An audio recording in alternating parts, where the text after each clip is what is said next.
Muy buenas tardes a todos. Aprovecho para decirles muy feliz año por aquellos que no nos hemos encontrado, no hemos hablado.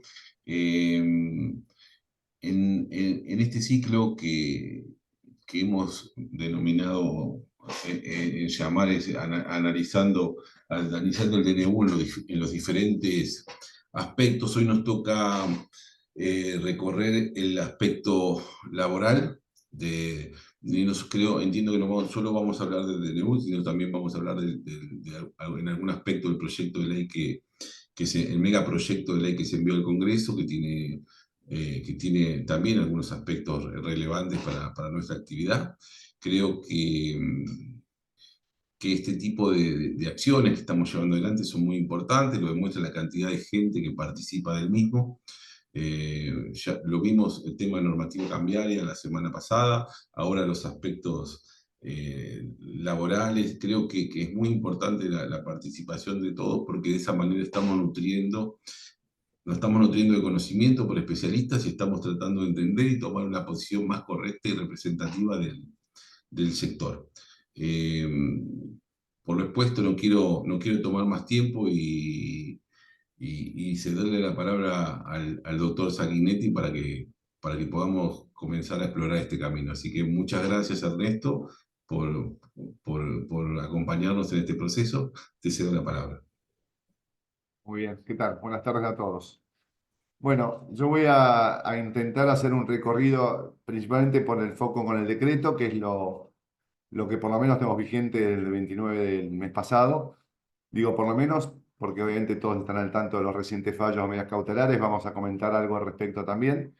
Y vamos a mencionar también lo que es el proyecto denominado Ley Ómnibus, en sentido genérico, y cuáles son las propuestas de reformas, pero separando lo que es un decreto que ya establece ciertas reformas y normativas de aplicación obligatoria de lo que es un proyecto de ley que habrá que esperar el debate parlamentario y su publicación final.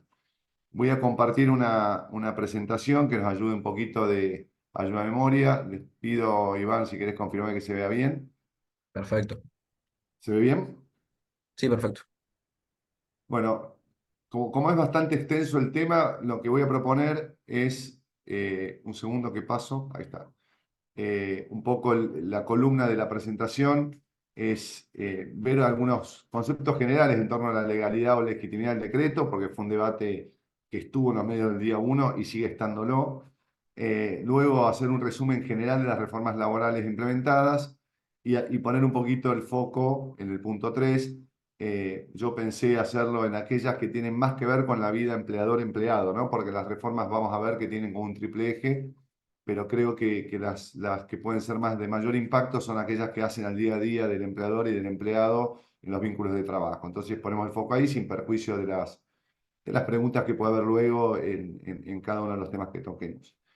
Y finalmente, hacer un análisis de las reformas significativas que tuvo, digamos, o de las propuestas de reformas que tiene, digamos, el proyecto de ley. Algunos temas son muy técnicos, los voy a intentar hacer con el lenguaje de mayor sentido común posible para que podamos entender el impacto entre todos. Si por favor surge alguna duda en la manera que lo explico, la podemos ampliar o podemos explicar con mayor profundidad.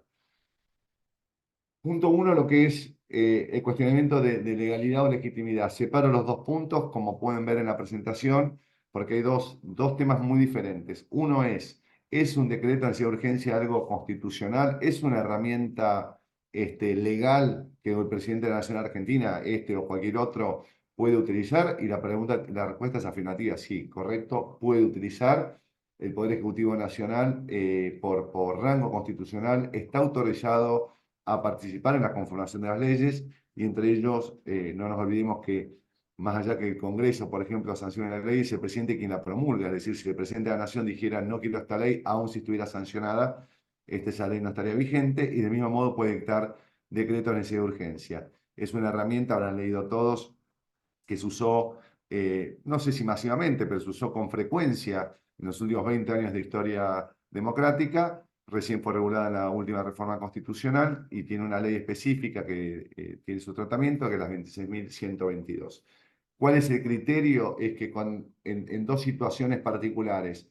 Una es cuando haya imposibilidad de tratamiento parlamentario, esto es catástrofes, guerra, estamos hablando que un Congreso está cerrado, no tiene actividad, por lo menos convocación permanente digamos, parlamentaria. Entonces, en ese caso, obviamente, el presidente de la Nación puede dictar decretos de necesidad de urgencia. Y la segunda es cuando existen razones de urgencia, de tal modo, esto es un criterio de la Corte que lo ha ampliado en varias circunstancias, que esperar el trámite parlamentario, las demoras que pueda tener, de hace un mes, 30 meses, 30 días, 60 días, un año, para que haya una ley, puede generar un perjuicio mayor en la medida que se requieran tomar medidas de forma inmediata para corregir ciertas situaciones de urgencia que entiende el Poder Ejecutivo.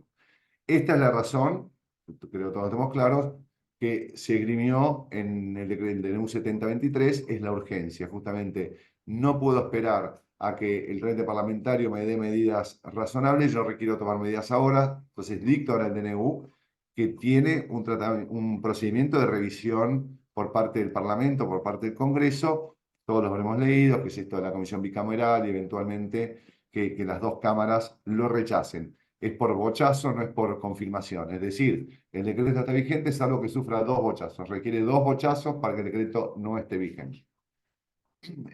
Y un tema fundamental en la legalidad, más allá que el debate político siempre es más amplio, es que no hace al fondo de las medidas que implemente, sino solamente se analizan si cumplen las formalidades. Las formalidades tienen que ver que firmen todos los ministros, que intervenga el jefe de gabinete en el decreto, esto se ha cumplido, y la parte de fondo, es decir, que efectivamente haya razones de urgencia o de emergencia que justifique su dictado. El Congreso no puede en ese procedimiento hacer enmiendas o rechazos parciales a todo o nada. Lo que no quita que pueda hacer por trámite parlamentario normal proyectos de leyes que modifiquen el DNU, que es algo que se ha hablado, ¿no? Eso es otro tema. Es decir, en vez de rechazarlo al decreto, saca una nueva ley por cada capítulo que modifique en todo o en parte las medidas que dictó el Poder Ejecutivo. ¿Bien? Eso hace la legalidad. En cuanto a la legitimidad, yo acá hice un poquito hincapié, no sé si tuvieron la oportunidad de leerlo, yo recomiendo al que pueda leer, sobre todo los considerando el decreto, es bastante interesante, por lo menos en la experiencia legislativa que hemos visto de DNU, creo que pocas veces ha habido tanto precisión en los fundamentos del decreto. No hay obligación de dar fundamentos de los considerandos, no existe una obligación legal. Acá ha habido, digamos, un derrotero muy, muy extenso en torno a los fundamentos.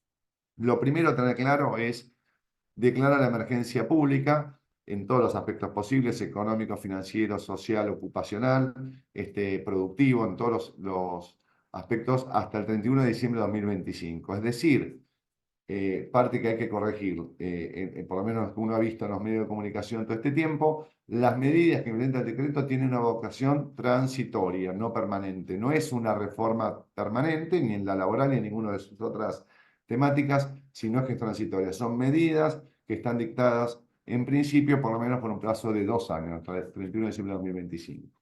Y están fundamentadas, y acá ya me refiero puntualmente a la materia laboral, en distintos puntos. Yo ahí los punteé, pero no sé si pueden verlos bien, porque yo me tapa la cámara, pero esencialmente hace todo un recorrido en dos grandes pilares. Primero, el estancamiento del empleo privado del 2011 a la fecha, que lo establecen 6 millones de puestos de trabajo.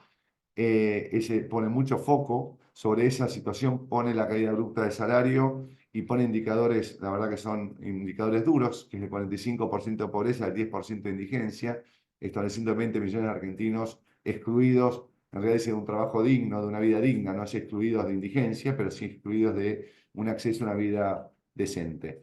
Y por otro lado, que es otro eje de la reforma, hace mucho hincapié en el empleo informal, es decir, del empleo privado, el empleo informal. Hoy, estos son indicadores de INDEC, no es que los toman de otro lado, el empleo informal supera en un 33% al empleo formal. Entonces, esas son un poco digamos, las razones por las cuales entiende la necesidad de hacer o implementar ciertas reformas laborales transitorias en el marco de la emergencia pública declarada. Hago alguna aclaración menor, pero creo que es importante a nivel filosófico. Hasta ahora hemos tenido, no sé, en los últimos 10 años, distintos casos de declaraciones de emergencias, incluida la situación de pandemia, pero también ha habido, si ustedes recuerdan, unos meses antes de la pandemia ya hubo declarada, en diciembre creo que fue el 2019, una emergencia ocupacional, con fundamentos similares, si queremos, a lo que se están escribiendo este decreto. La diferencia radica en la reacción regulatoria. Hasta ahora la experiencia legislativa argentina era que ante una situación de emergencia o urgencia se requiere mayor regulación, mayor protección, mayores, por ejemplo, la doble indemnización, la prohibición de despidos para hablar de materia laboral. Ahora, esto filosóficamente es diametralmente opuesto, es el péndulo se va hacia el otro lado, no necesitamos ningún tipo de regulación o la menor regulación posible. Ante la emergencia necesitamos no regular, en los otros casos ante la emergencia necesito regular. Lo menciono porque es un tema importante de ver en este péndulo que tiene este decreto, que lo hace inusual y creo que es lo que tiene el alto impacto que ha tenido, tiene que ver con la manera en que ha regulado o que ha entendido el presidente de la Nación que debe actuar frente a la emergencia. ¿Bien? Y esto es lo que ha generado ruido porque ha habido muchísimas regulaciones en materia de emergencia ocupacional y creo que nunca con tanto ruido, por lo menos como la que hemos visto ahora. Bien, vamos a ir puntualmente a las modificaciones que introduce este decreto en materia laboral. Acá no está en el cuadro. Yo las expongo de alguna manera como un triple eje para entender. Hay un eje que tiene que ver con todo lo que se llama empleo en negro o empleo clandestino o empleo irregular. Lo pongo en sentido más amplio, vamos a aclararlo. Ahí hay un eje de reformas o de medidas muy fuerte. Quiero decir algo, hay que decirlo, las medidas que implementa el decreto en esa línea no son distintas a las que se vienen discutiendo desde hace 2 años en el seno del legislativo. Inclusive muchas de estas medidas yo las he escuchado en distintos coloquios, seminarios y que gozan de consenso sindical. Algunas han sido propuestas incluso a distancia de ciertos sindicatos fuertes. Eso es en relación al empleo clandestino, ahora vamos a mencionar. Eje 1. Eje 2 tiene que ver todo lo que hace ya al contrato de trabajo de forma particular, que es bastante largo, ahí está el periodo de prueba, régimen indemnizatorio, bueno, vamos a mencionarlo. Y el eje número 3 tiene que ver con toda la parte de derecho colectivo y sindical, es cómo se ha regulado las acciones sindicales, las medidas de acción directa, y cómo se han regulado algunos aspectos del derecho colectivo en torno a la costumbre, por lo menos que hasta ahora se traía en Argentina en materia colectiva. Estos son los tres ejes. Vuelvo, lo que tiene que ver con empleo irregular, empleo clandestino, lo que tiene que ver puntualmente con lo que se llama contrato de trabajo, esto es vínculo trabajador-empresa sin intermediarios de por medio, y lo que tiene que ver con el derecho sindical y el derecho colectivo, separando los sindicales y los colectivos, que si bien van de la mano, los sindicales propiamente la vida de los sindicatos, regula los sindicatos de trabajadores, no se ha metido con los sindicatos de empresas, que se llaman en nuestro país cámaras, federaciones, organizaciones, y la parte colectiva, que ya es la dinámica de ambos representantes, del representante de la empresa con el del sindicato.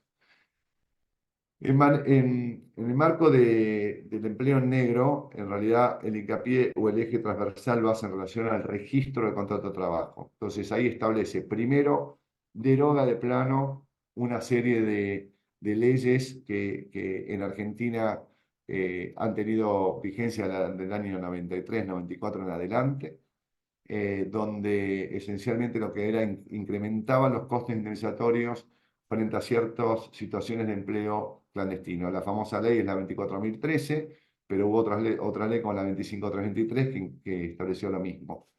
Esto que, hay que decirlo, que era originalmente pelear contra el empleo negro, parcial o totalmente, digamos, una situación total es un empleado totalmente en negro y parcial es aquel que tiene o una parte de su salario en negro o comenzó en negro, luego lo blanquearon, que es la ley 24.013. Por efecto de la jurisprudencia se fue ampliando luego a todas situaciones de empleo irregular. Irregular, ¿qué sería? Lo tengo registrado, pero quizás lo tengo con alguna deficiencia registral que no necesariamente significa en negro. Por ejemplo, un tema de la categoría, le apliqué mal la categoría, era un empleado fuera de convenio, tenía que ser dentro del convenio, era, vamos a verlo, un empleado de un contratista, pero entendieron que tendría que haber sido un empleado mío. Entonces, todas estas situaciones se fueron asimilando por efectos de interpretación judicial, no tanto por la letra estricta de la ley. ¿Y qué generaba? Generaba básicamente, para tener una idea, que el coste indemnizatorio argentino, que es un sueldo por año, aclaremos que ese costo no es diferente al de la mayoría de los países del mundo, tenemos un costo bastante, en el derecho comparado, bastante normal y razonable, no es que Argentina tiene un sistema exorbitante en ese aspecto, por lo menos con los países Francia, bueno, España, Chile y demás, lo que generaba en esa comparativa era que esto se cuadriplicaba. El efecto de una situación de empleo irregular es que se cuadriplicaba ese coste indemnizatorio. Muchos habrán sufrido, entiendo yo, acciones judiciales donde un trabajador, no sé, de un año de antigüedad, que le corresponde básicamente un sueldo de antigüedad o, no sé, un sueldo de preaviso, son 2 sueldos más lo que es la liquidación final, de golpe eran demandas de 10, 12 o 14 sueldos, producto de estas distorsiones que podían generar los sistemas de multa, los sistemas punitivos del derecho laboral. Lo mismo que la multa del artículo 43 y 45 de la ley 25.345, que es por la falta de entrega de los certificados de trabajo. Luego, obviamente, por igual tenor, se borraron las multas de empleo irregular del sistema de trabajadores agrarios y de empleados de casas particulares, pero básicamente borró de plano todo lo que es un sistema de multas, con la inteligencia de que esto no había sido eficaz para combatir el empleo negro, casi una realidad, porque efectivamente el empleo negro en Argentina no bajó producto de estas normativas, no, nunca obtuvo el resultado deseado, entonces la borró. En contrapartida, ¿qué hace? Hace un registro mucho, o implementa un sistema de registro más simple, que está delegado en su reglamentación al Poder Ejecutivo, pero lo que busca es que haya un registro ágil y único y muy simple para que los empleadores no tengan que hacer tantos pasos en la registración de un vínculo. Vamos a ver en contrapartida que el proyecto de ley ómnibus establece beneficios a quienes blanqueen personal. Esto es un proyecto de ley, todavía no es una realidad. Y sí establece un sistema de denuncias, es decir, que el trabajador o los jueces, cuando constatan situación de empleo irregular, tengan un sistema de denuncia mucho más inmediato en relación a los incumplimientos, a los fines que la Administración Federal de Ingresos Públicos, la FIP, que es el legitimado, pueda percibir todas las cargas y contribuciones, digamos, adeudadas con motivos de ese vínculo mal registrado o clandestino. Pongo en el costadito el caso de obras y servicios. El decreto tiene algunas cuestiones particulares. Voy a hacer un disgregado en ese punto, donde dice que cuando yo contrato a un trabajador facturista, típica situación, de nuevo creo que muchos la habrán padecido en sus empresas, donde se asimilaba a un trabajador facturista, alguien que me factura todos los meses o con cierta frecuencia, habitualidad, se lo asimila a un empleado negro y me aplicaban todas estas multas. Lo que dice ahora es, primero, que no hay presunción en contra, es decir, si yo tengo facturas a alguien contratado que me da factura, esto es un caso de obra o de contrato de obra o de servicio, pero puede ser también un contrato de agencia, un contrato de concesión, el más típico es el de obras o de servicios, no hay presunción en contra, no me rige una presunción de que haya una relación de dependencia, y si fuera que finalmente me condenan porque es una situación de empleo, un empleo dependiente, lo que se pagó de impuestos por ese contrato va a cuenta de las cargas sociales. Tiene alguna lógica porque antes se daba un sistema de doble pago por ambos sistemas con alguna contradicción. Ahora permitiría que lo que se pagó, ¿no?, digamos, de monotributo, de autónomos por el régimen impositivo que corresponda, se tome a cuenta de lo que se tendría que haber pagado en concepto de contribuciones o aportes patronales. Yo no sé si paso de tema o quizás vemos alguna pregunta puntual acá, Iván o Helio, si no sigo de corrido. Esto es el capítulo puntual en relación al registro laboral que establece el decreto. No, puedes seguir, Ernesto, porque preguntas no hubo. Si querés, las dejamos todas para el final y las vamos a tener todo al final. Me parece más cómodo así, ¿no? Ok, perfecto. Bueno, vamos a ir a los puntos que se vinculan ya al contrato de trabajo. Diferencia esto es regulaciones que, digamos, influyen de forma directa en el vínculo empleador-empleado.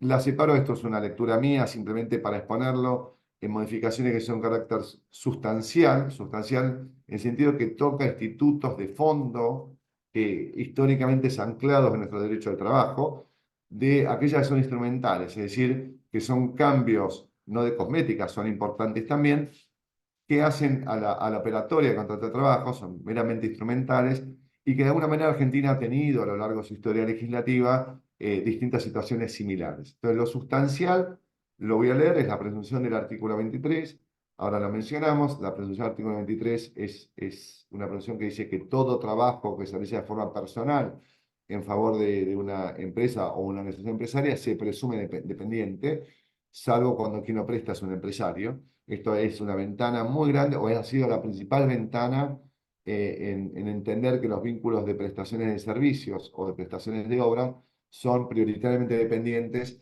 y por excepción autónomos. Ahora lo da vuelta, son por principal o por prioritariamente autónomos y por excepción dependientes. Modificación del artículo 2, justamente el artículo 2 de la Ley de Contrato de Trabajo es la ventana de quienes están o no incluidos en este régimen legal. Bien, por ejemplo, los empleados públicos no lo están, los agrarios tienen su propio régimen, las empleadas de casas particulares. Bueno, ahora sumó como exclusión específica a los contratos de agencia, obras, concesión o aquellos que están regulados por el Código Civil y Comercial. Es decir, quien se encuentra regulado por un contrato civil o comercial en el marco de este nuevo Código Civil y Comercial está excluido de las previsiones de la Ley de Contrato de Trabajo. En lo que se llama el ámbito de disponibilidad o derechos irrenunciables, que es el artículo 12, es un artículo muy importante, no he escuchado mucho en los medios, ahora vamos a comentar. La restitución del famoso principio indubio pro operario, que es en caso de duda en favor del trabajador. Hubo un cambio bastante esencial, ahora también lo comentamos. Se derogó de plano el régimen de viajante de comercio, con alguna aclaración.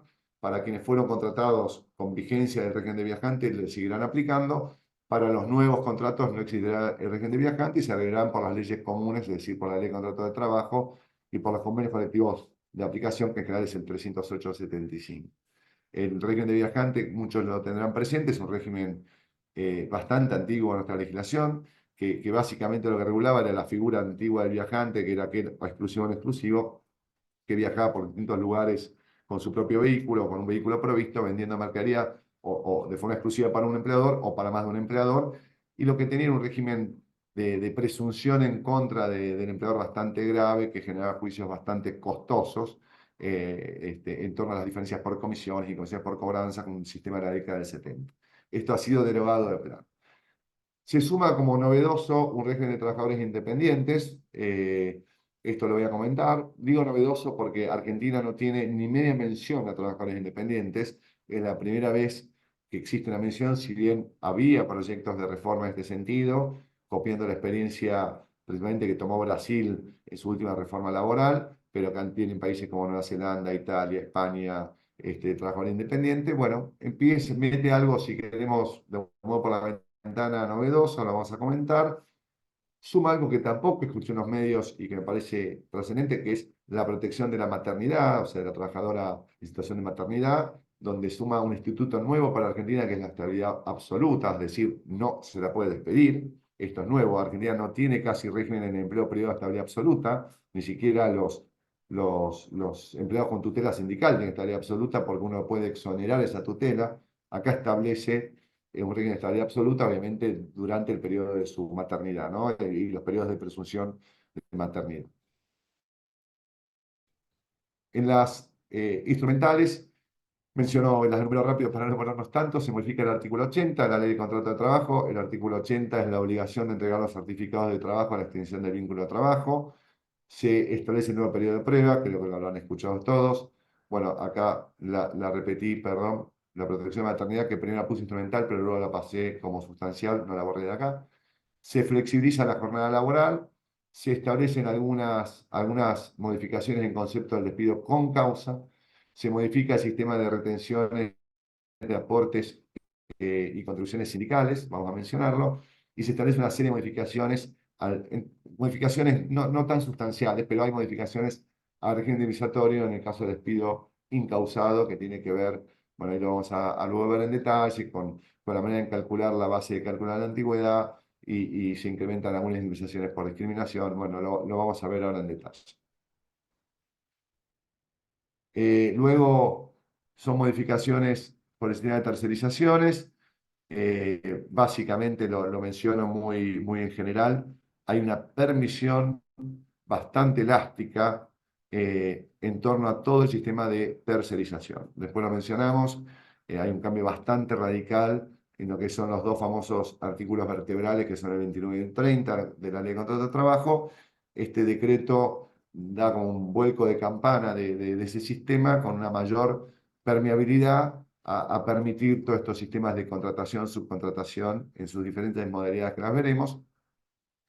En la negociación colectiva modifica apenitas, con algún tema, si querés, medio retrógrado, los conceptos de ultraactividad de los convenios colectivos, regula el derecho de las asambleas, que creo que es un tema de interés que vamos a profundizar, se establecen las acciones prohibidas, que son las acciones que pone especial foco cuando hay acción directa, acciones están prohibidas de hacer, y se regula de una manera bastante amplia y diferente en lo que es el famoso régimen de servicios esenciales frente a lo que son acciones de huelga o de paro general, ¿no?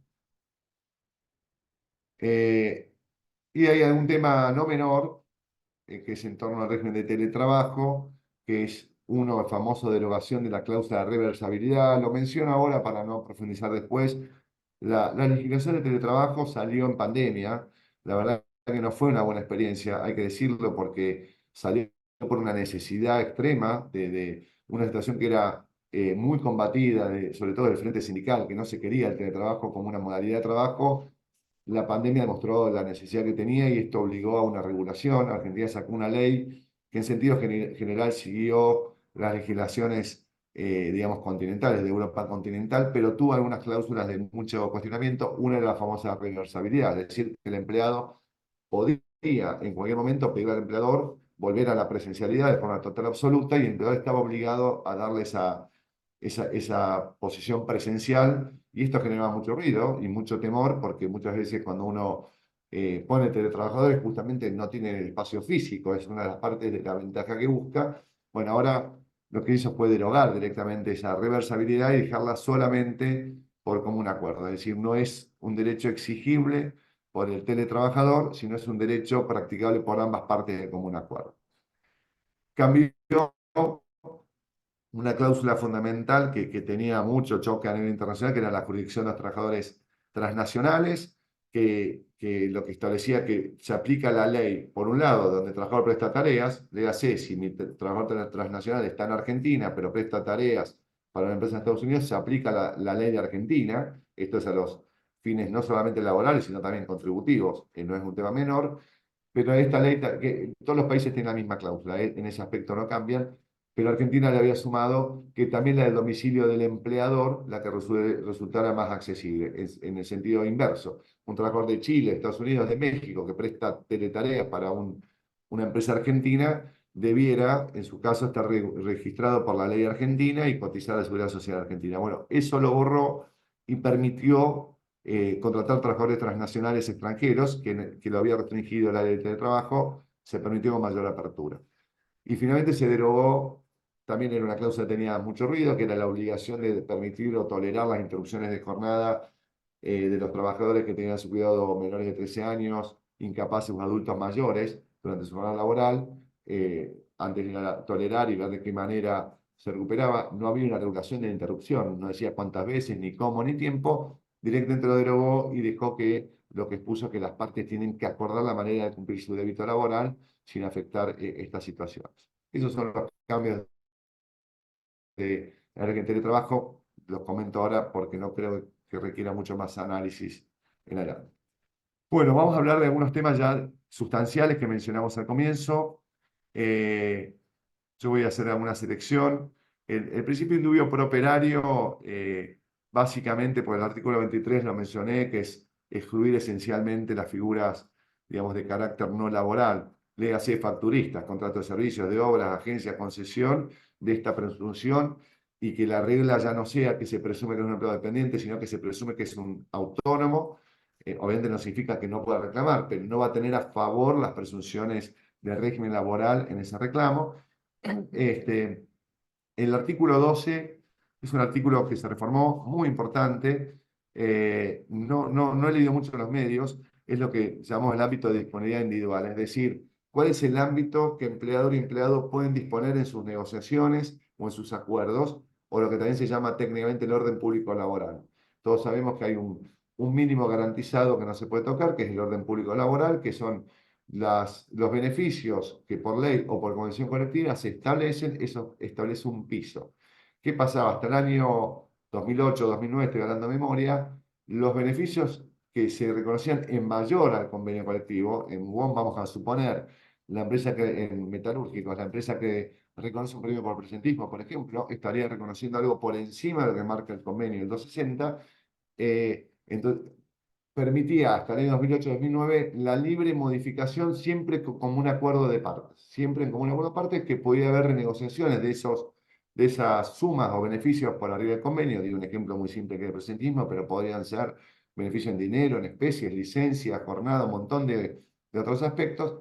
Entonces, los empleadores y empleados podían modificarlo y en la medida que no hubiera un perjuicio esencial o central al trabajador, esos cambios que el empleador implementaba eran válidos. En 2009, a instancia de un proyecto de ley que salió sin mucho debate, creo que fue impulsado por el diputado Héctor Recalde, en ese momento presidía la Comisión Laboral del Congreso, se modificó este artículo y se le puso una palabrita bastante simple, que era, digamos, los reconocimientos firmaban por contrato individual. Entonces ya ahora no era solamente lo que estaba por ley o convenio colectivo, sino también lo que yo de forma particular le iba reconociendo, me iba estableciendo para el trabajador un orden público laboral que no iba a poder modificar a futuro. Era un derecho adquirido que iba subiendo el piso. Bueno, lo que hizo esta reforma es borrar esa reforma, es volver de algún modo al escenario anterior al 2009, digo 2009 porque me equivoco el año, fue 2008, es volver al escenario anterior, dando un mayor ámbito de disponibilidad individual entre empleado y empleador para que puedan acordar por arriba de los mínimos convencionales o legales,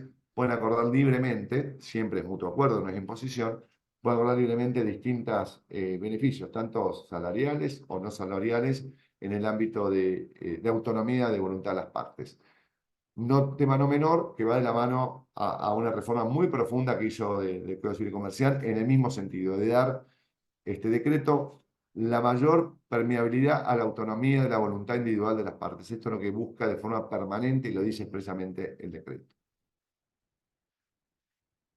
Acá está el aspecto de lo que hablaba, ¿no? De los sistemas de trabajadores independientes. Si bien parece en principio una regulación menor, porque habla de que un autónomo, ¿no? Digamos, un autónomo es alguien que está, ya sea por el sistema de autónomos, digamos, como responsable inscripto o monotributo, digamos, aquel que no es un dependiente, presta servicios, le permite tener hasta 5 colaboradores en el mismo sentido. Hasta ahí parece una medida bastante positiva, porque favorece, vamos a llamar a aquellos que están dando sus primeros pasos, sus emprendimientos, en entender de que no hay la ley, el decreto ni siquiera permite entender esos vínculos como dependientes. Señores, son autónomos, es un régimen especial, obviamente requerirá una reglamentación del Poder Ejecutivo de todo este régimen, pero ya lo implementa, y estableciendo una cuenta mensual unificada para todo lo que es el sistema de seguridad social, cobertura de salud y demás.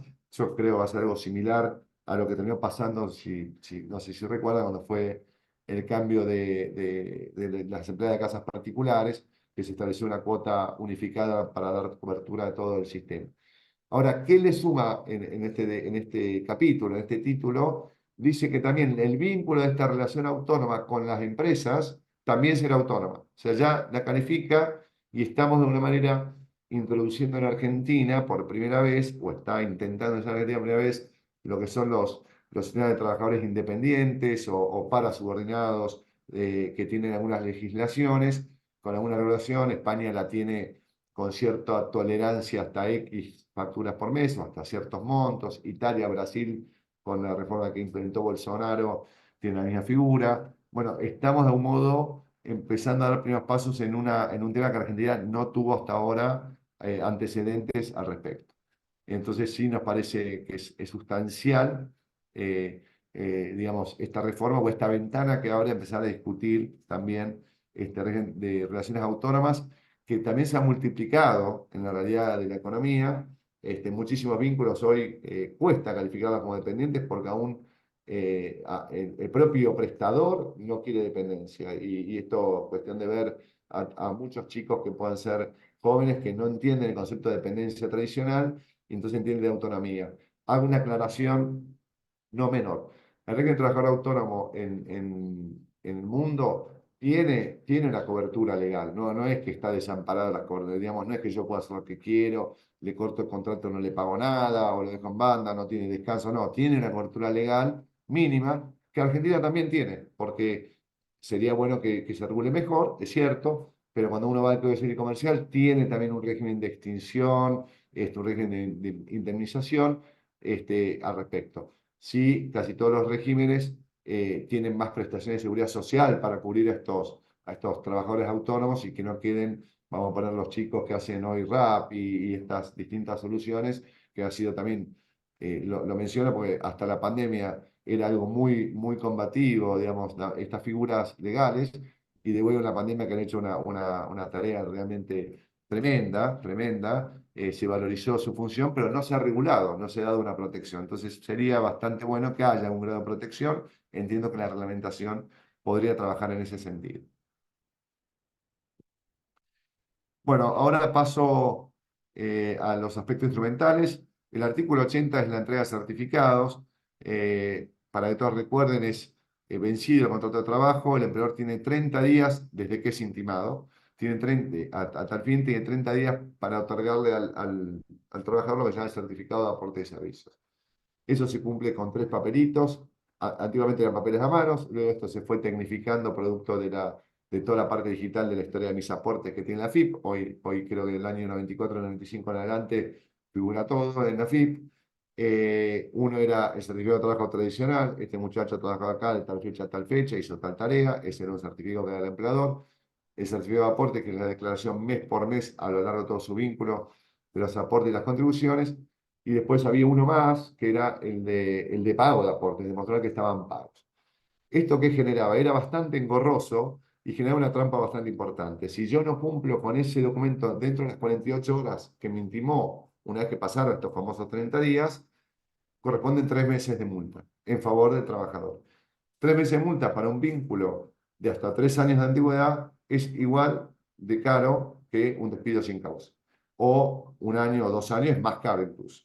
Incluso no hace falta hacer un despido, puede haber renunciado, hizo trabajo a otra compañía y al año, 2 años me mandaba esta intimación y yo tenía un juicio de 3 sueldos, desde el vamos, de 3 sueldos de esta multa por no haberle entregado en tiempo los certificados. ¿Por qué había tanta multa? Porque casi ningún empleador se toma el trabajo de hacer el certificado contra extinción, primero porque tiene un costo, muchos ni lo saben, y hacerlo no lo tienen registrado, y después tiene un costo porque requiere certificación bancaria o notarial.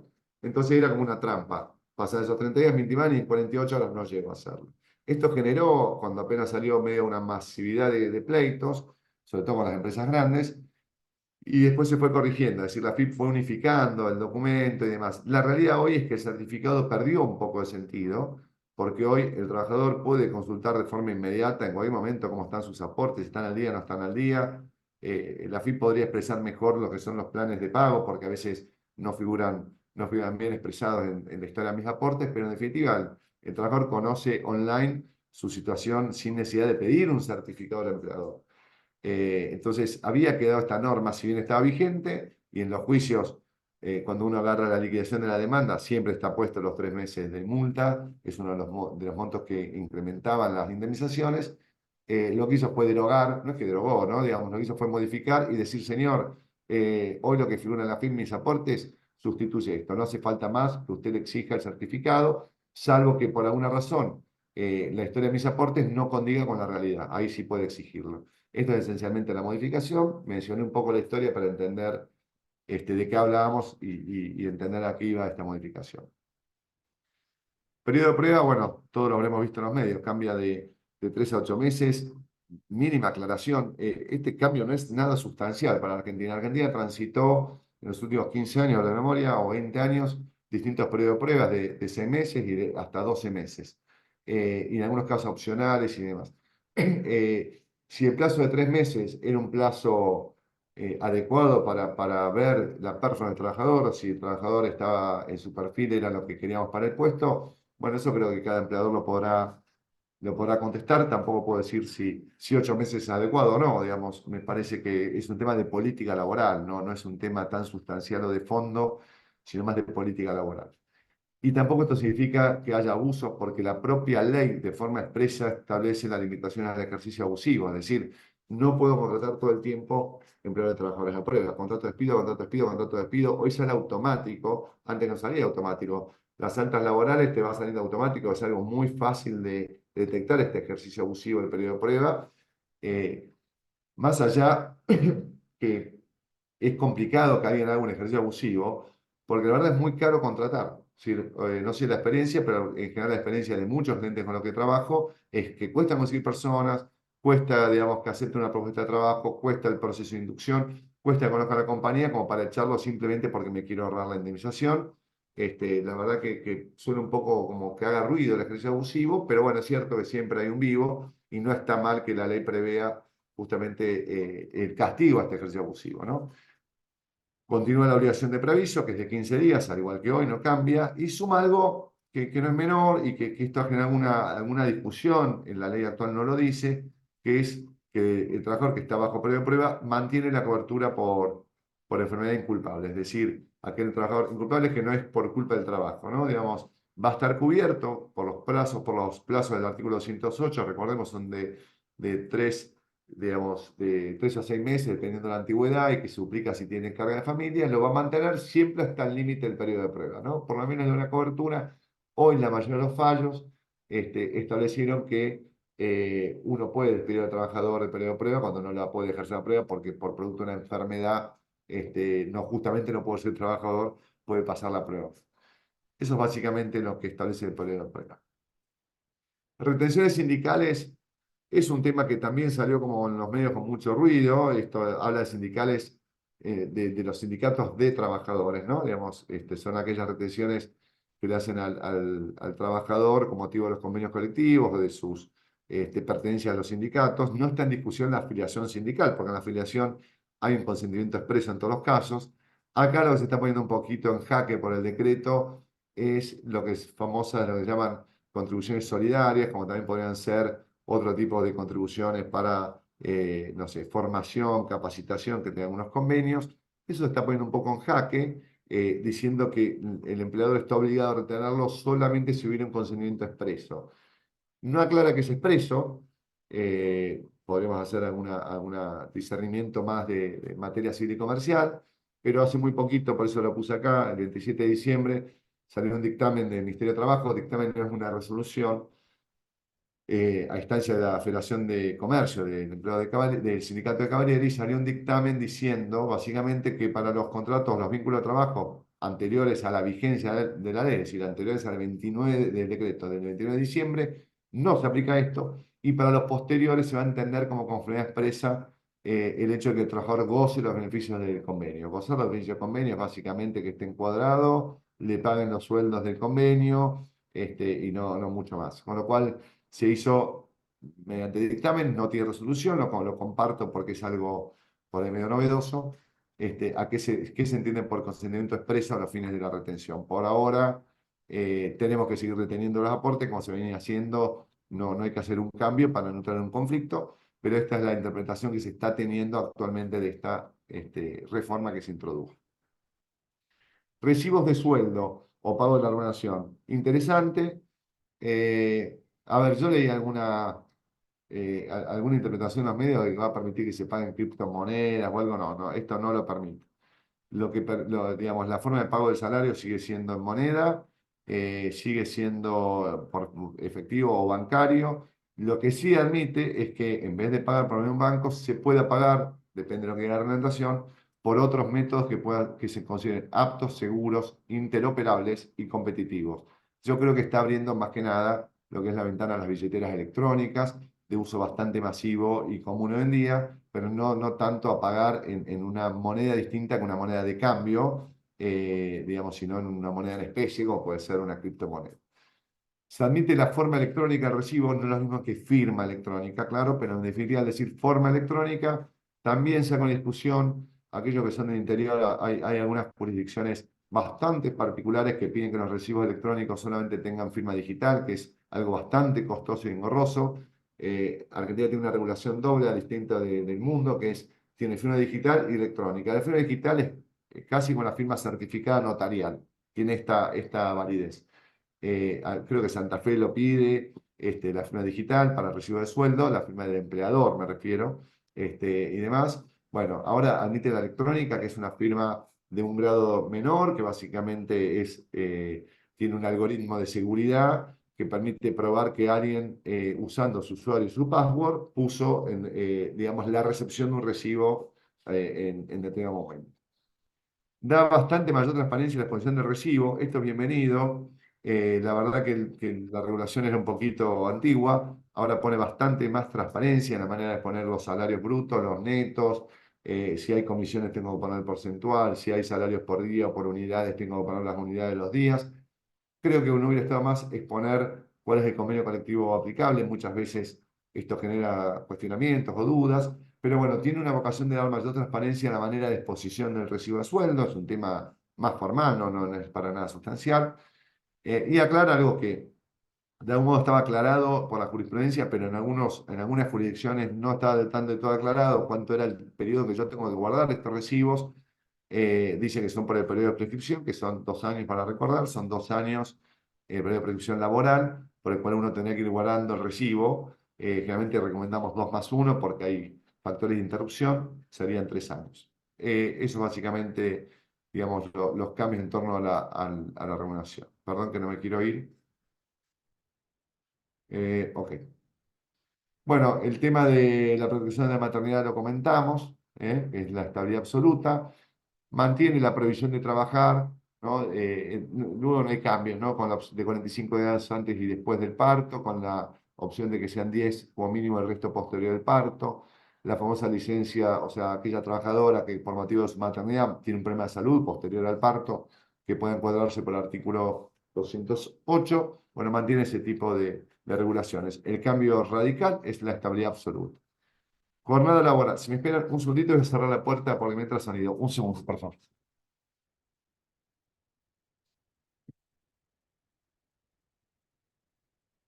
Gracias.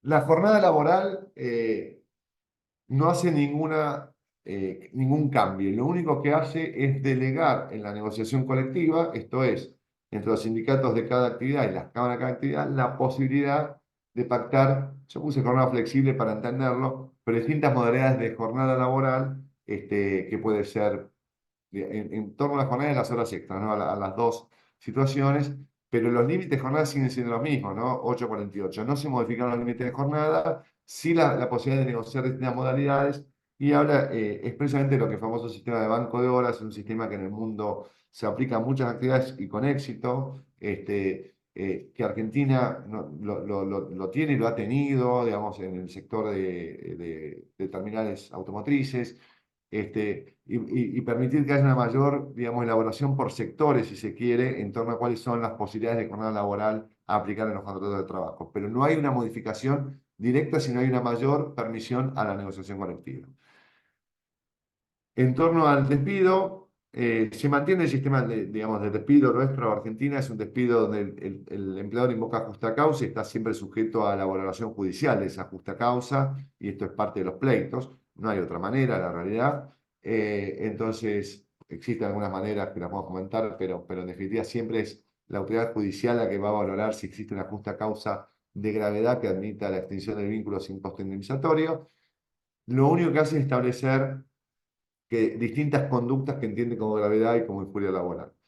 Que las leo, que es la participación en bloqueos o toma de establecimientos, la afectación a la libertad de trabajo cuando hubiera una medida de fuerza y no saliera, siempre en la medida que haya hechos intimidatorios o de presión, la obstrucción total o parcial del ingreso y egreso de personas, los famosos también bloqueos de personas o cosas de establecimiento, o los daños a las personas o en cosa de propiedad, o las retenciones indebidas. Retenciones indebidas, por ejemplo, que se me metan en el establecimiento y se me queden 1 o 2 días metidos en el depósito, por decir algo, en una medida de acción directa. Estos puntos los entiende como de gravedad y ya genera una presunción de admisión del despido conjunto a causa. Esto sí es novedoso. Argentina no tuvo nunca un sistema similar, que sí lo tiene Brasil. Brasil en su última reforma estableció una serie de conductas que entiende como de justa causa o de presunción de justa causa. En torno a la indemnización del despido incausado ahora, esto es un tema también que se habló bastante. Yo voy a dar mi posición. La verdad que no hay un cambio sustancial, tenemos que ser muy claros en esto. No es que hubo un cambio radical, hubo un pequeño cambio, no tan pequeño si queremos en montos, que es solamente para los trabajadores que tienen salarios variables. Variable no significa que le varíe mes a mes el sueldo, porque por efectos de la inflación en los paritarios los sueldos hoy varían mes a mes, sino significa que tiene componentes de devengamiento variable. Por ejemplo, comisiones, caso típico, podría ser horas extras. No significa un premio que, no sé, en marzo fue de 10.000 pesos y que ahora es de 20.000. Eso no es variable. El premio fijo lo que fue cambiando es el valor de exposición del premio. El complemento variable es que la razón de la causa que devenga es variable. Doy el efecto de comisión, pero podría ser un premio de producción que muchas compañías tienen, que tenga distintos montos dependiendo de la época del año. Bueno, es variable. Lo que hace ahora, este criterio aplicaba esencialmente para Buenos Aires, muchas otras jurisdicciones de Argentina no lo aplicaban, era que se tomaba el más alto del último año. Si yo tenía un componente variable, tomaba más alto. Lo que se hizo ahora fue tomar el promedio como sistema de vacaciones, 6 meses o 12 meses, que resulte mayor. Es decir, que el cambio en la base de cálculo, o sea, de qué salario voy a tomar para calcular la antigüedad, solamente puede ser sustancial o generar un perjuicio en aquellos trabajadores que tengan componentes variables y con cierto movimiento o oscilación media abrupta, no digamos con cierta estabilidad. Se incluye dentro de la indemnización lo que es dentro de la regulación legal, el famoso criterio Bisotti. El criterio Bisotti era el famoso fallo de corte que dijo que los topes indemnizatorios, que hoy es el promedio de los sueldos del convenio por 3, no puede ser mayor del 33%, es decir, que nunca el salario del trabajador puede ser menor del 67%. Este es el famoso fallo de la corte, lo habrá escuchado todo el mundo. Bueno, lo que se le hizo fue darle regulación legal, pero no hay ninguna jurisdicción de Argentina no lo aplicaba, porque era justamente un fallo de corte. Se establece la posibilidad y se delega en la negociación colectiva, de nuevo, cámaras y sindicatos, o empresas y sindicatos, si fuera una forma de empresa, a establecer seguros de desempleo o sistemas indemnizatorios bajo la figura de seguro de desempleo, famoso modelo WOCRA o mochila austríaca. No lo implementa, lo delega a la negociación colectiva, para dejar esto en claro. Permite la posibilidad de contratar seguros por parte del empleador, es decir, que yo pueda contratar un seguro para pagar mis indemnizaciones. Esto es medio llamativo, la realidad es que nunca estuvo prohibido. Es decir, de hecho, hoy hay vigentes seguros, no para un despido sin causa, sí para lo que son las situaciones del artículo 212 de la Ley de Contrato de Trabajo, que es incapacidad absoluta o relativa sobreviniente del trabajador. Recomiendo que no tenga, contrátelo porque es muy barato. Están permitidos. Lo que debiera permitir es la Superintendencia de Seguros de Salud, permitir regular este tipo de pólizas, porque en mercado no se ofrecen, es un tema diferente. Pero bueno, lo introduce de forma directa la posibilidad de contratar seguros, con lo cual imaginamos que habrá algún tipo de regulación por la super, estableciendo los alcances de estas pólizas. Establece un incremento indemnizatorio. Recuerden que al comienzo se derogaron todos los marcos de incremento indemnizatorios. Bueno, acá establece un incremento indemnizatorio específico por actos de discriminación ilícita, por raza, religión, digamos, preferencia sexual, ideología política o religiosa. Establece un incremento del 50% de hasta el 100% de la indemnización en los casos de gravedad. Y luego, bienvenido sea, esto sí hay que decirlo, se había derogado los casos de reingreso del trabajador, trabajador trabajó para mí, se lo despidió o se lo desvinculó, se le pagó su indemnización en su momento, pasaron 8 años, lo vuelvo a contratar porque, no sé, vino de nuevo a vivir a Argentina, se ha ido al interior, volvió a Buenos Aires, era un buen trabajador, conocía cómo funcionaba la caldera de la fábrica, es algo bastante habitual, aunque no parezca. Siempre recordemos, se acumula la antigüedad, cualquiera haya sido la razón de su salida, no importa si yo se la haya pagado, hasta antes de la reforma que fue hace unos años, 5 o 6 años, lo que yo le había pagado se le descontaba de un futuro despido actualizado. Decía, claro que la ley decía actualizado porque lo que decía por la tasa del PIB industrial, que no existía como indicador, y esto genera una discusión. Por arte de magia, esto se derogó hace unos 4 o 5 años, estoy dando memoria, y entonces esto queda expresado en una suma nominal, que casi con inflación cae irrisorio, entonces nadie quería contratar o un trabajador para que reingrese a trabajar, porque la verdad era acumular toda la antigüedad y con a veces costos muy altos de salida futura. Ahora lo que se pone es que yo puedo descontar lo que percibió en su momento por cualquier causa, gratificación y o indemnización, actualizado, y el criterio que usa es justamente que usa luego para créditos laborales, que es IPC más 3% de tasa pura. ¿Cómo funciona eso? Es actualizo IPC con los indicadores de origen-destino, eso me va a dar el monto actual, y ese monto actual lo tomo de la fecha de mora, la fecha de pago haya sido, y le aplico esta tasa del 3% anual que marca que marca el decreto. ¿Bien? Esto, la verdad que creo que es beneficioso porque era una derogación que no tenía mucho sentido en nuestro marco legislativo. Actualización de decretos laborales. Para los que están en Capital Federal estarán sufriendo las tasas judiciales la actualización de los juicios laborales, que es el Acta 2764, que la verdad está generando distorsiones muy grandes, muy grandes. Bueno, lo que hace es establecer que en ningún caso los sistemas de actualización puede ser mayor a este criterio. IPC, o sea, índice de precios nacional del consumidor, con esta tasa pura anual del 3% anual, tampoco es baja, ni baja ni alta, pero es una tasa por lo menos tope que nos da, que da previsibilidad y establece novedoso la posibilidad de que las pymes, es decir, las pymes, ante caso de una sentencia laboral, puedan pagar el monto de condena financiado hasta en 12 cuotas, siempre con el mismo sistema de actualización, ¿no? Obviamente no a valor nominal, sino que pueda elegir hasta 12, 12 significa 12, 10, 11, 8, 5, lo que la pyme establezca que pueda pagar, tope 12. Esto es novedoso, no hemos tenido experiencia en Argentina hasta ahora, situación similar, por lo menos por ley, ¿no? Sí, en la práctica termina pasando, pero no como obligatorio.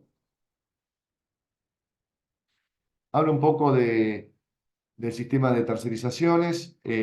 Ustedes avísenme, porque yo vengo de corrido y por ahí Iván o Elia me avisan si queremos abrir a preguntas. El sistema de tercerizaciones, básicamente Argentina tenía en materia laboral una doble, o tiene, no es que tenía, una doble columna. Sistema de contratación o subcontratación y sistema de intermediación. ¿Cuál es la diferencia? En las contrataciones y subcontrataciones, el trabajador sigue estando inserto en la estructura de un tercero, sigue siendo parte de una organización empresaria de un tercero, que es mi contratista, que es a quien yo contrato. ¿Bien? En eso, hasta ahora, voy a poner casos llamativos, jurisprudenciales, por ejemplo, el de Mendoza. Mendoza tiene una postura jurisprudencial bastante de corte, bastante diferente a la nacional.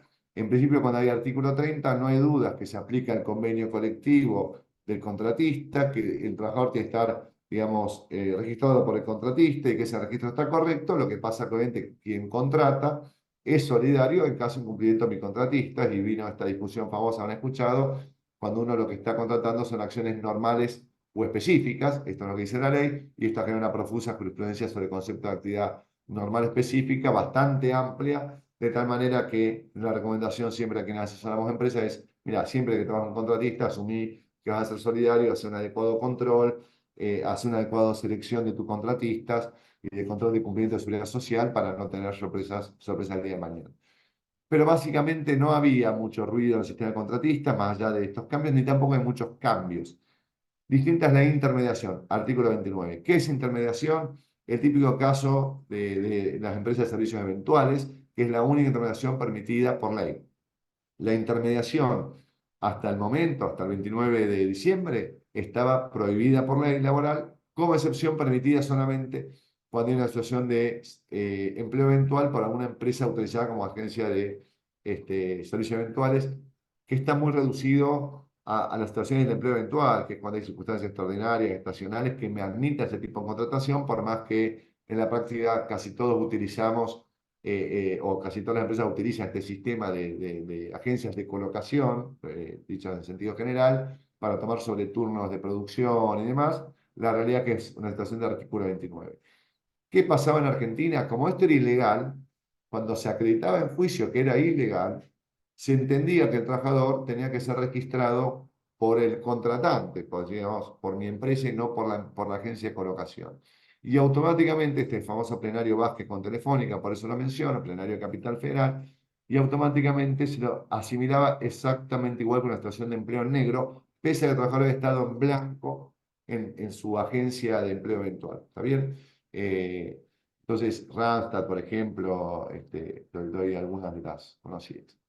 Esto ahora cambió, el decreto cambia el eje, le da un giro absolutamente distinto. Dice, señor, es legal tercerizar, son legales contratar trabajadores con vistas proporcionadas a un tercero. Esto es legal en todos los casos, y el registro de cualquiera de los contratantes, en este caso la agencia de colocación, es válido a los fines del registro laboral que vimos al comienzo, del artículo 7 de la ley 2403.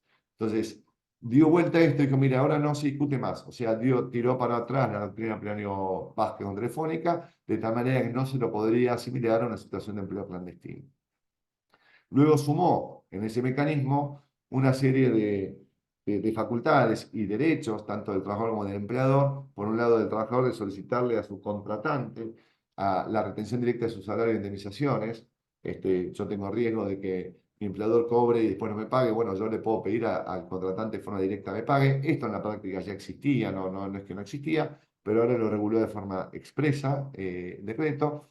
La facultad del empleador, si tengo algún riesgo de que mi contratista no pague lo que son cargas de contribución a la seguridad social, mi facultad del empleador de poder hacer la retención de forma directa de los créditos que yo le adeudo. En la práctica lo hacíamos, pero no había un fundamento legal directo, había que hacer ciertas artimañas o encuadramientos por vía del cumplimiento o del incumplimiento contractual. Y finalmente, se delegó en la AFIP la posibilidad de establecer un mecanismo de registro, de denuncia y de registro para todas estas situaciones simple y ágil. No está todavía, tendremos que esperar que salga una resolución general de AFIP que así lo establezca. Esto es básicamente el sistema de contrataciones. Recordemos que el decreto en sus considerandos tiene una amplia vocación de fomentar la producción y entre ellos obviamente también fomenta que los sistemas de contratación o subcontratación tengan una mirada de legalidad y no de un prejuicio de ilegalidad como era hasta ahora de algún modo, por lo menos por el marco normativo laboral. Perdón, ultractividad de los convenios colectivos. Esto es una modificación. Hace alguna aclaración de lo que son cláusulas normativas u obligacionales. La verdad que la doctrina sindical, la doctrina laboral, viene saliendo de esta figura de dividir las cláusulas de los convenios, depende de su naturaleza. Normativas son, para entender, las previsiones de un convenio colectivo que se incorporan a los contratos de trabajo, por ejemplo, el salario, una licencia especial, alguna previsión sobre vacaciones, bueno, además. Y obligacionales son las cláusulas que establecen obligaciones para las partes firmantes del convenio. Por ejemplo, las contribuciones solidarias o los aportes a un seguro obligatorio, como puede ser el caso de la Federación de Comercio, con el seguro de la Estrella, o algún aporte a un fondo de formación. Bueno, estas son cláusulas obligacionales. ¿Qué es lo que dice? Es la ultraactividad de los convenios. ¿Qué significa? Firma un convenio por 3, 4, 5 años, por un año. Hasta ahora Argentina, desde acá del 70, tuvo una sola experiencia que no anduvo muy bien. El convenio se mantiene vigente hasta tanto haya un nuevo convenio, pese a su vencimiento. O sea, el convenio sigue vigente hasta tanto no haya un nuevo convenio que lo modifique o lo reforme. Esa ultraactividad va a continuar con las cláusulas normativas, no con las cláusulas obligacionales. En las cláusulas obligacionales debería haber un nuevo pacto del sector empresario y del sector sindical, o de un acto del Poder Ejecutivo o del Ministerio de Trabajo en este caso, que establezca su prórroga. Básicamente esta fue la modificación, no mucho más. Reguló el derecho de las asambleas y congresos.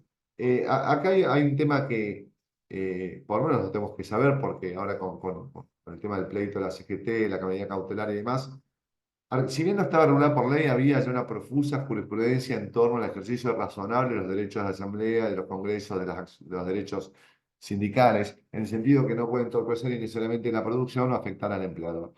Si bien era engorroso, siempre es engorroso porque más allá de lo legal está la pelea sindicato-empresa en el seno propio de la empresa, sepamos todos que es algo que se puede exigir aún sin el decreto. Es decir, no es que una asamblea puede ser ejercida en cualquier momento afectando o impidiendo la producción y que el empleador tiene facultades de pedir cierta razonabilidad y obrar de buena fe. Tampoco lo puedo impedir o nulificar. Esto para tenerlo claro. Lo que hizo ahora el decreto es regular de algún modo justamente esa razonabilidad que venía la jurisprudencia pregonando y la doctrina pregonando en el ejercicio de los derechos. Recordemos que ningún derecho puede ser ejercido de forma absoluta y que todos los derechos deben ser ejercidos de forma razonable y de buena fe sin afectar los derechos de terceros, el orden, la buena fe, la moral y demás. Con lo cual, en principio regula esto. Creo que es bienvenido igual, ¿no? Mientras más claro esté, mejor para las partes, pero la regulación del derecho de asambleas y congresos tiene que ver por ese lado. De nuevo, así como introdujo las acciones prohibidas como una presunción de justa causa de despido, las introduce como acciones prohibidas para los sindicatos, que es la afectación a la libertad de trabajo, los bloqueos, tomar un establecimiento, impedir o obstruir total o parcialmente el ingreso, ocasionar daños en personas o en cosas propiedad de la empresa. Bueno, lo introduce también como conductas punitivas para el sindicato, es decir, le da una doble sanción, una al forma individual a los trabajadores que incurren en esa conducta, que es mediante el despido, y otra al sindicato, que obviamente se traduce en multas, que en el régimen punitivo actual, digamos, ilegal, que establece el Ministerio de Trabajo. Y en conflictos colectivos, si queremos, no creo que nos afecte tanto, pero la verdad como es medio llamativo, modifica las actividades esenciales sumando una nueva categoría que son trascendentales, bastante amplia a mi criterio. En las esenciales mantiene un poco la lectura, lo que hace es regular la cobertura, digamos, de que las acciones de fuerza no pueden reducir en más en los mínimos de cobertura que establece el decreto, 75 en un caso y 50% en el otro caso, estableciendo una comisión de garantías. La comisión de garantías no es para regular, en este caso, si la huelga está bien o mal y toda esta parte que habrá que ir por la normativa de servicios o actividades esenciales, sino esencialmente para ver si se pueden incluir otras actividades dentro del concepto trascendental o esencial. No es para otra cosa. La verdad que el decreto habla compuesto por 5 notables con amplia experiencia y demás. Yo creo que hubiera sido mejor una comisión de garantías siempre plurisectorial, hubiera sido aconsejable, ¿no? Digamos, que los sectores puedan tener distinta representación, siempre es positivo. Y finalmente delega reglamentar todos estos aspectos al Poder Ejecutivo Nacional, con lo cual es entendible que tengamos alguna reglamentación en torno a qué aviso previo haya que dar, cómo tiene que funcionar toda la parte de los servicios esenciales o trascendentales. En esencial están los líos rápidos sanitarios y hospitalarios, transporte y distribución de medicamentos o insumos, la producción, transporte y distribución de lo que es agua potable, gas y otros combustibles, energía eléctrica, telecomunicaciones, acá incluye internet y comunicación satelital, aeronáutica y el control de tráfico aéreo y portuario, servicios aduanarios migratorios. Dice muy genérico mi criterio, de más vinculado al comercio exterior, es amplísimo, porque en el comercio exterior se vinculan un montón de servicios. Y el cuidado, pongo cuidado a menores porque el cuidado a menores guardería, digamos, y la educación en los sentidos de inicial, básico y secundario, no universitario, y sí pone expresamente el cuidado de chicos especiales o que requieren atención especial.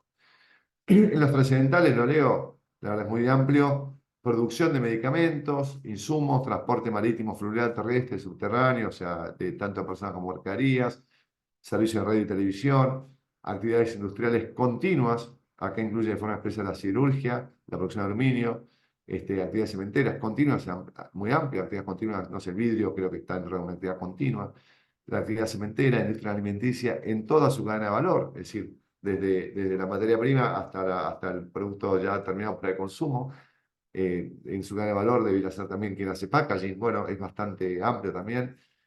Producción y distribución de materiales de construcción, servicios de reparación de arenados, servicios portuarios, aeroportuarios, servicios logísticos, actividad minera, actividad, bueno, no leo en total porque tengo justo la pantallita, eh, comercialización de alimentos y bebidas, actividad agropecuaria, bueno, acá agarra casi toda la actividad industrial y de producción y de distribución en toda su máxima expresión, bancarios financieros, raro, hotelero y gastronómicos, eso me parece por lo menos extraño, y de comercio electrónico, producción de bienes y servicios de toda actividad que estén afectados, perdón, que voy a modificar, a compromiso de exportación.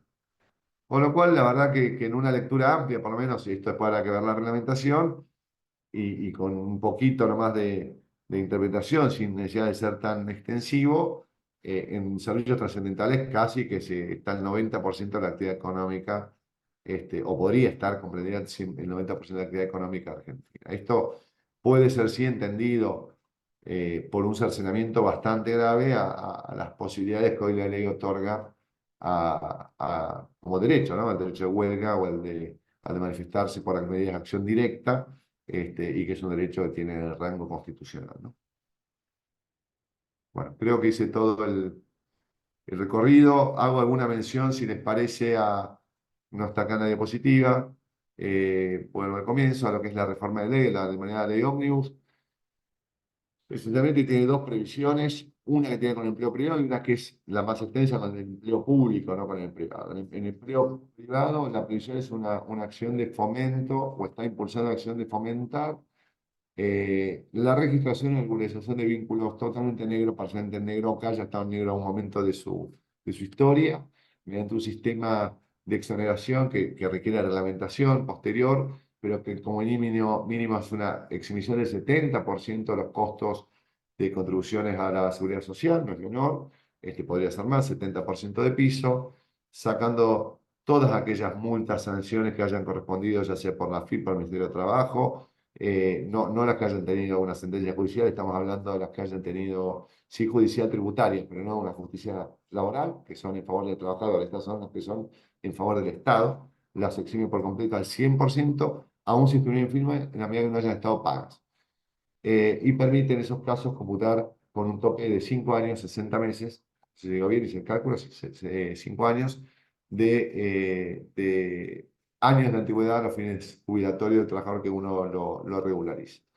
Permite inclusive, mediante reglamentación, hacer planes masivos de regularización por cuotas de hasta 5 años. Digo, mira, tengo 200 trabajadores, los voy a blanquear a lo largo de 5 años con estos módulos, hacer planes colectivos o masivos. Y en cuanto al derecho público, es bastante extenso, pero voy a mencionarlo porque hay una parte que sí nos interesa como empleadores privados, que es, genera lo que se llama un pase de disponibilidad de los empleados públicos en todas aquellas oficinas que se suprimen, empresas públicas que pueden entrar en un régimen de participación o de privatización o cerrarse, o agencias o reparticiones públicas que reducen personal, lo que genera es un pase a disponibilidad, los pone en esa situación durante 12 meses, que siguen cobrando su salario, y en esos 12 meses hay como un fondo de reconversión laboral. Por un lado, para otras reparticiones públicas, inclusive interjurisdiccionales, municipios, ciudad, provincia, o sea, que pueda el trabajador público, digamos, ser pedido por otras jurisdicciones, pero también en el ámbito privado. Entonces, si yo contrato como empleador privado a ese trabajador público que está sujeto al régimen de reconversión, voy a estar eximido por X tiempo, sujeto a la reglamentación, de las cargas y contribuciones a la seguridad social. Es decir, que el sistema público puede ser un fomento para la contratación del empleo privado sin costos previsionales. Entonces, esto me parece también interesante como proyecto porque si bien es público, puede tener un plan de incentivo para la contratación por parte del sector privado. Similares, hoy creo que el único régimen vigente es el régimen legal de empleo del norte, que creo que es La Rioja, creo que está San Juan, ¿no? La Rioja, San Luis, Catamarca, si no me equivoco, que tiene un régimen de exhibición bastante particular durante 2 años de estos vínculos. Bueno, imagino que vamos a tener un plan en esa vía. Y finalmente, breve mención a las recientes novedades de las 2 medidas cautelares dictadas, una el día de ayer, que fue la acción impulsada por la CGT, y otra el día de hoy, que sigue el mismo alineamiento, que es la acción impulsada por la CTA, en los mismos tenores. Básicamente esto lo dicta una cámara laboral de feria, con 2 votos a favor, 1 en contra. No es que hubo 1 en contra. El voto de la doctora Bior básicamente lo que hace es entender que no tiene competencia y que queda pendiente de resolver un tema de competencia. Se están discutiendo la competencia entre el fuero contencioso administrativo federal y el fuero laboral, pero no se metieron en el fondo. Y luego el doctor Alejandro Sudera y la doctora González ya sí entienden que son competentes. Es muy técnico las razones, si quieren, y hay una pregunta, las vamos a ahondar, pero básicamente lo que hace es suspender el efecto jurídico de todo el título 4, que es todo el título laboral que acabamos de comentar. Y lo dice en hincapié, ¿no? Digamos, ¿cuál es el fundamento? El voto de Sudera está expresado en extenso, entiende, disculpas, perdonen, entiende que no existen motivos de emergencia ocupacional, por lo menos por los esgrimidos por el presidente, que legitimen una medida de este tenor, porque efectivamente si como el propio presidente dice que en el 2011 no generamos empleo privado o el empleo regular sigue en igualdad de condiciones, o sea que estamos hablando de 12 años o 13 años en ese derrotero, no hay una urgencia, una emergencia para que se tenga que pasar por alto digamos, el proceso legislativo normal para una acción de este tipo. Eso por un lado, ¿no? Y por otro lado, también fundamenta, hay alguna interpretación equivocada, de que el Congreso está en sesiones extraordinarias abiertas y que se podría haber seguido el trámite legislativo normal a los fines de su tratamiento. ¿Cuál es el efecto jurídico? Bueno, la realidad es que es bastante inusitado o llamativo, digamos, una declaración de suspensión de un decreto de urgencia de forma general. Por lo menos hoy debiéramos entenderlo con cierta cautela, siendo empleadores, que toda acción que tengamos que tomar como base en este decreto, porque el decreto sigue vigente, no es que no está vigente, porque es una medida transitoria, digamos, precaria, porque es una medida cautelar, no es una sentencia definitiva. Bueno, que toda acción que tengamos que tomar en base a este decreto requeriría una revisión por lo menos particular antes de apresurarse.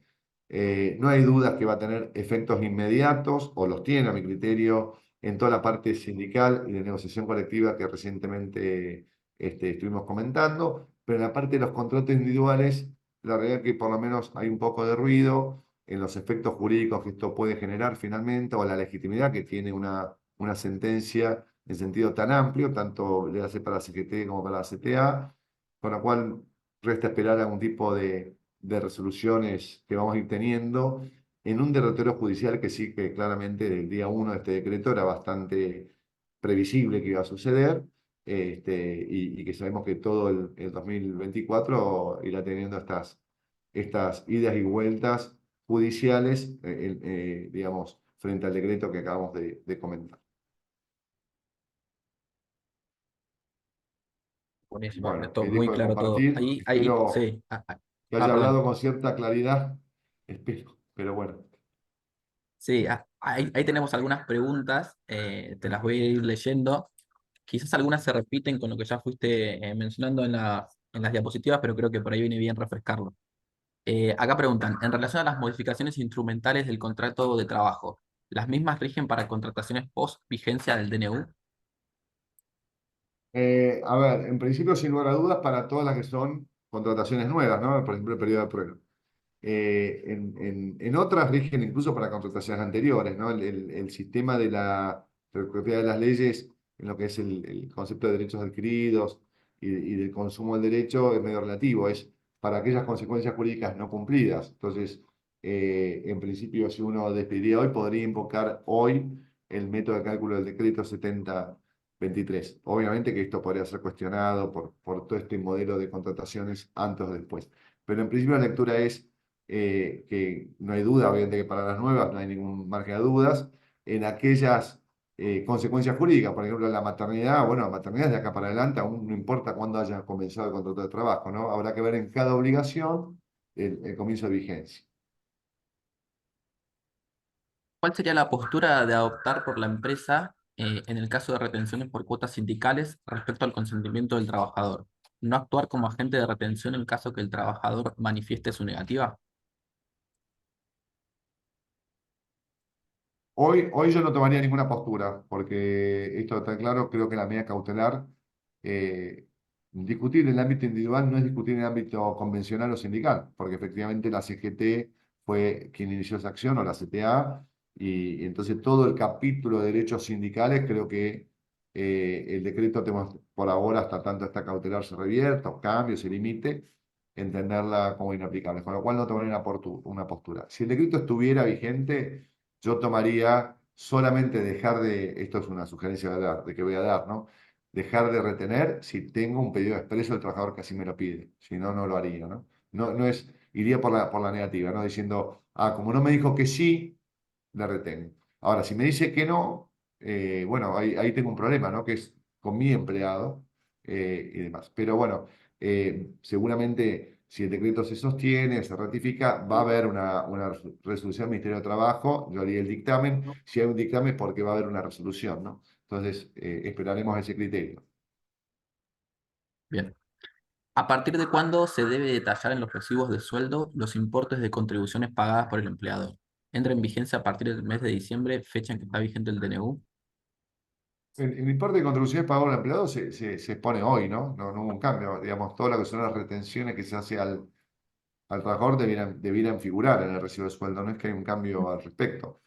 Eh, la ley actual, digamos, vamos a olvidarnos del decreto, ¿no? La ley 2744 establece un mínimo al recibo.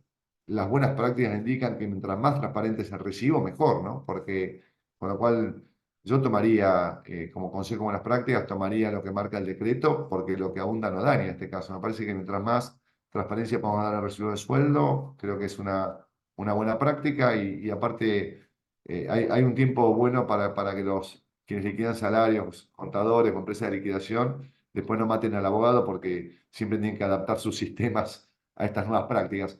Yo tomaría, la verdad, que lo que marca el decreto como una buena práctica a implementar porque me parece que es positivo. En el sistema de seguros de desempleo acordado con el sindicato, ¿se prevé quién lo administra? No, no, no, no. El decreto solamente delega en la negociación colectiva la posibilidad de establecer modelos indemnizatorios por seguro de desempleo, ¿no? No, no dice otra cosa. A ver, podemos discutirlo el tema. La verdad que el único que venía avanzado como que se iba a firmar era el de FACIS, bueno, yo estuve en diálogo por ese tema también, y bueno, no hubo ni un borrador circulando. Creo que es complicado establecer un sistema de seguro de desempleo y más en economías tan volátiles como las nuestras. Pero bueno, habrá que ver en cada caso particular si es algo incluso opcional o obligatorio, y creo que esto va a depender mucho por cada sector, y en general creo que tiene algún interés en actividades que son por vocación transitorias, ¿no? Por vocación transitorias o vocacionales. Lo veo medio complicado para situaciones que tienen vocación de permanencia, ¿no? De nuevo preguntan con respecto a los seguros de desempleo, si rige para contratos nuevos y si además reemplaza a la indemnización. Bueno, si fuera el caso, como dice el decreto, que un convenio colectivo establezca el seguro de desempleo, por seguro de desempleo estamos entendiendo un sistema similar de WOCRA, para llamarlo de algún modo.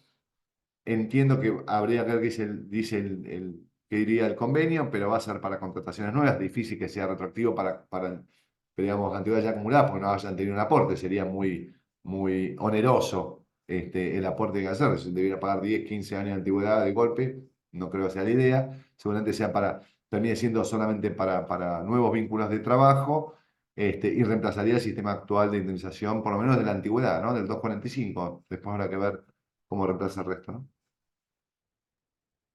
Bien.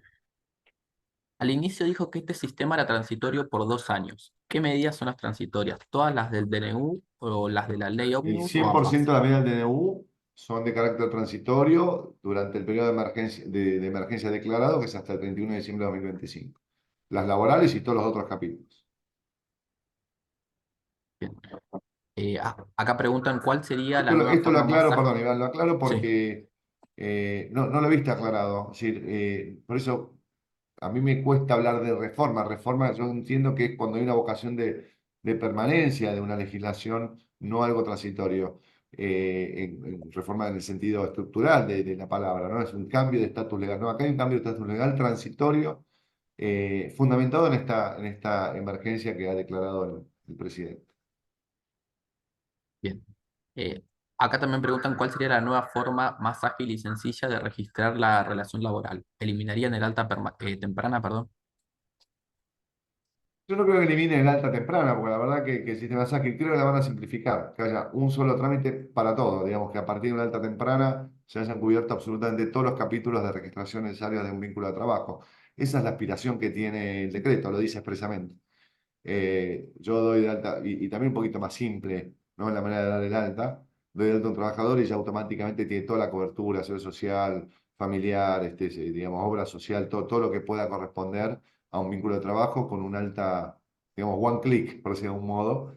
Entiendo que esa es la aspiración que tiene porque lo dice expresamente. ¿Cómo lo van a reglamentar? Bueno, lo veremos. Eso habrá que esperar la reglamentación, cómo establece. Pero yo creo que lo que van a hacer es usar el sistema de alta de AFIP hoy y tratar de simplificarlos desde ese lugar, porque la verdad que la práctica ha sido positiva. Bien. Eh, Acá preguntan, cuando hablamos de actualizaciones por IPC, en el caso de un reingreso, en términos indemnizatorios, ¿se debería aplicar el IPC acumulado por cada año a la suma abonada? No habla de IPC acumulado, no sé ahora, pero hablo de memoria. Yo creo que habla de IPC, ¿no? No sé si se ha acumulado. Igual la forma de acumular el IPC es, viste, indicador de origen y destino, con lo cual de algún modo te lo termina dando con el acumulado. Perdón, ¿cómo era la pregunta, Iván?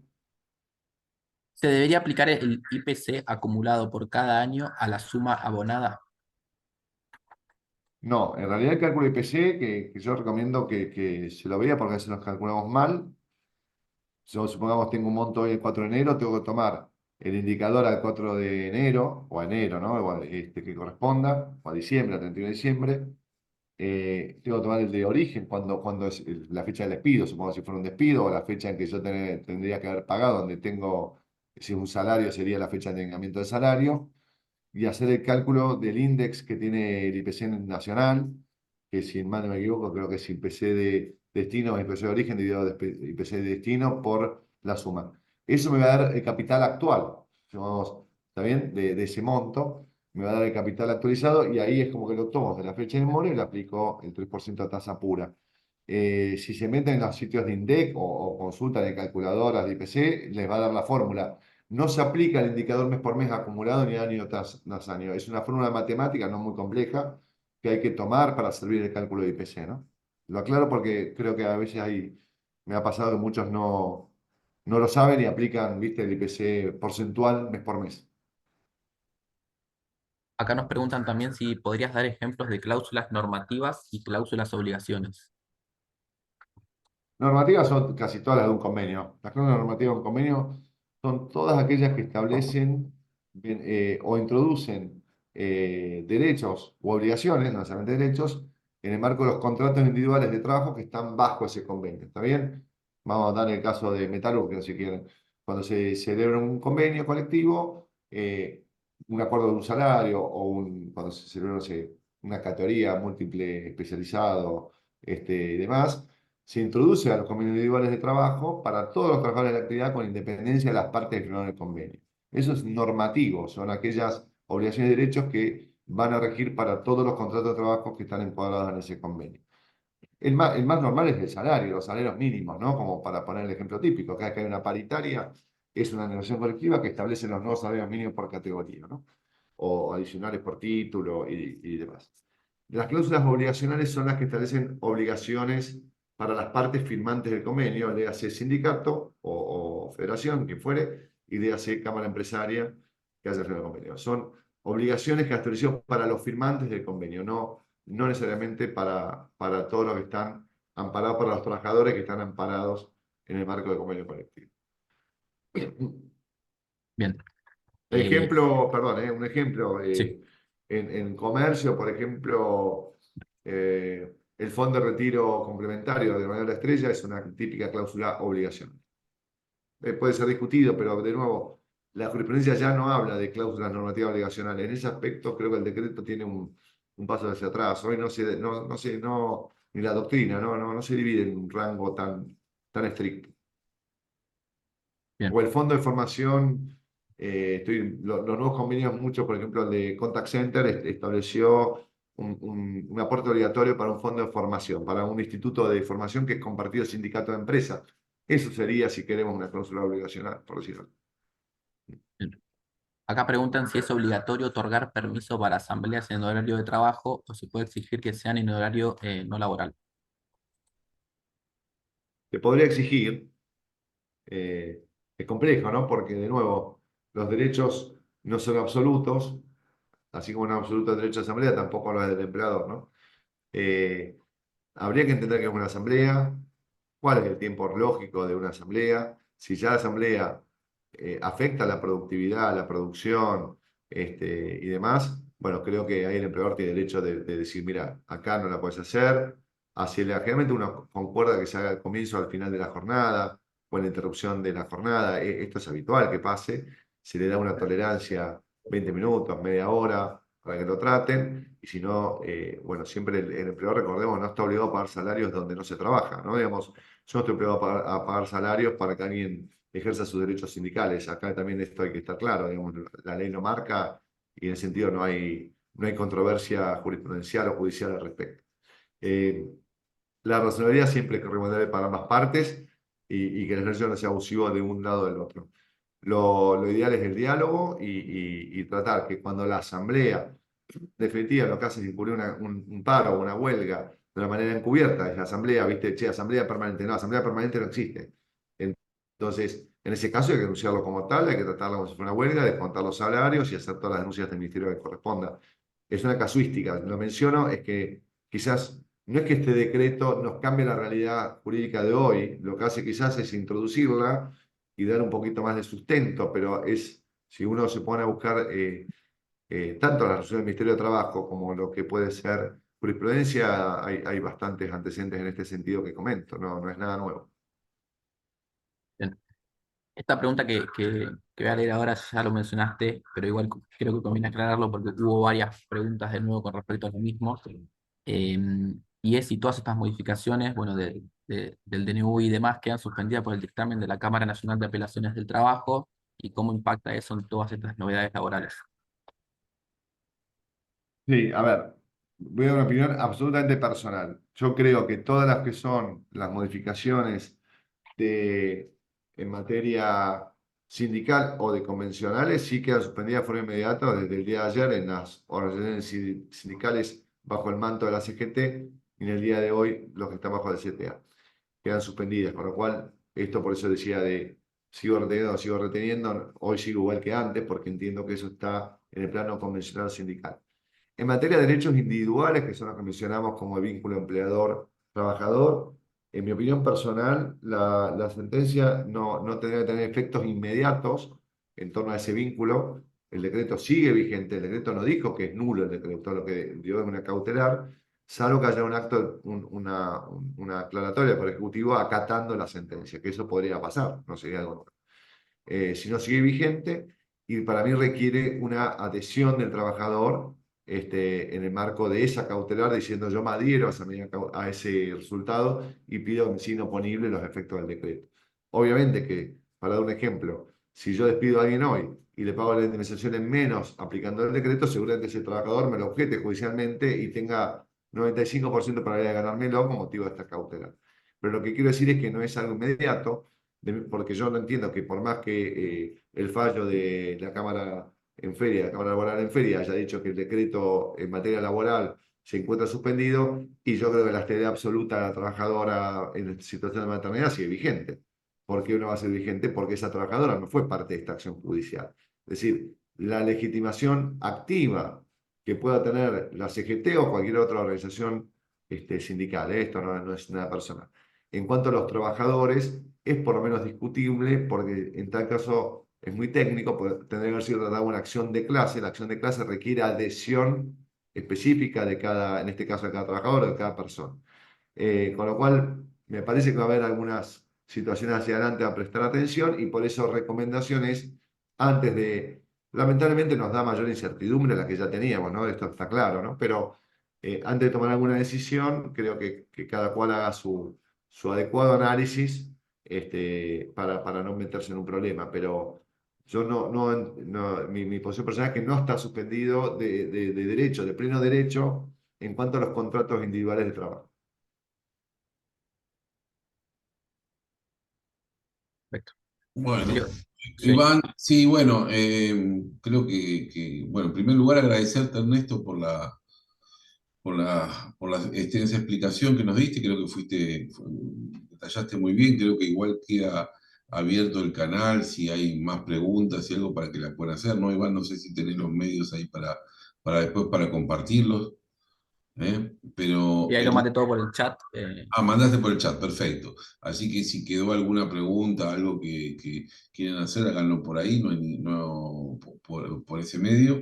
Nuevamente agradecerles a todos que estén presentes y que estemos trabajando juntos en esta etapa. Seguiremos trabajando. Si hay algún punto, si hay sugerencias para hacerla, por favor, háganos llegar. Si hay algún punto, alguna arista que tengamos que trabajar, que no sea de este ámbito, de otro ámbito, lo que quieran, estamos abiertos para eso. La entidad de todos y los tiene que servir a todos. Así que les mando un fuerte saludo y hasta la próxima. Muchísimas gracias. Muchas gracias, Sergio, Iván. Bueno, gracias a todos. Espero haber sido claro y a disposición por cualquier cosa.